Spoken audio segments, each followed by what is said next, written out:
Imagine this, the year is 1185. The narrow straits of Dan-no-ura in Japan are churning, not just with the tide, but with the tension of a final, epic showdown.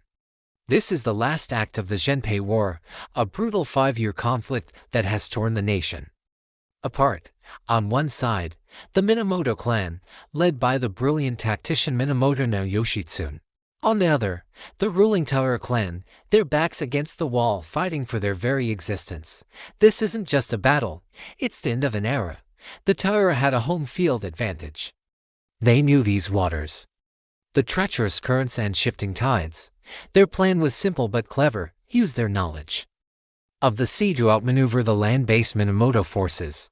They placed their fleet of about 500 ships to take advantage of the morning tide, which would flow in their favor, pushing the Minamoto's 800 ships back and allowing the Taira archers to rain arrows upon them. Initially, the plan worked perfectly. The Taira, with the young Emperor Antoku and the sacred Imperial Regalia aboard their flagship, seemed to have the upper hand.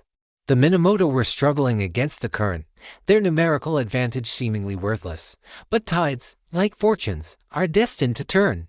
Yoshitsune, the Minamoto commander, was not a man to be easily defeated. He ordered his archers to do something unconventional, even considered dishonorable at the time. Instead of aiming for the samurai, they targeted the rowers and helmsmen of the Taira ships. This was a game-changer. Without anyone to steer or propel them, the Taira ships became chaotic, drifting aimlessly. Then, a crucial betrayal sealed their fate. A Taira general, Taguchi Shigeyoshi, switched sides mid-battle, revealing to the Minamoto which ship held the 6-year-old Emperor Antoku. As the tide turned in the afternoon, flowing now in the Minamoto's favor, the battle became a rout. The Minamoto fleet surged forward, their warriors boarding the disorganized Taira vessels.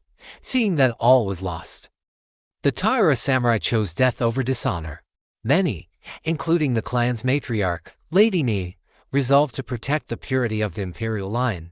She took her grandson, the child Emperor Antoku, in her arms. Telling him they were going to an underwater palace, she leaped into the waves, taking the emperor and one of the 3 sacred treasures, the Kusanagi sword, to a watery grave. The empress and many other Taira nobles followed suit, choosing a final, tragic act of defiance. The Battle of Dan-no-ura was more than just a military victory for the Minamoto. It was a profound turning point in Japanese history. It marked the complete annihilation of the Taira clan and the end of the Heian period as courtly elegance. In its place rose the Kamakura shogunate, established by Minamoto no Yoritomo, ushering in nearly 700 years of feudal rule by the samurai class. The battle's dramatic and sorrowful end became immortalized in Japanese literature, most famously in the tale of the Heike, forever etching the tragedy of the Taira and the dawn of a new warrior age into the heart of Japan's identity. Thanks for joining us on this journey back in time.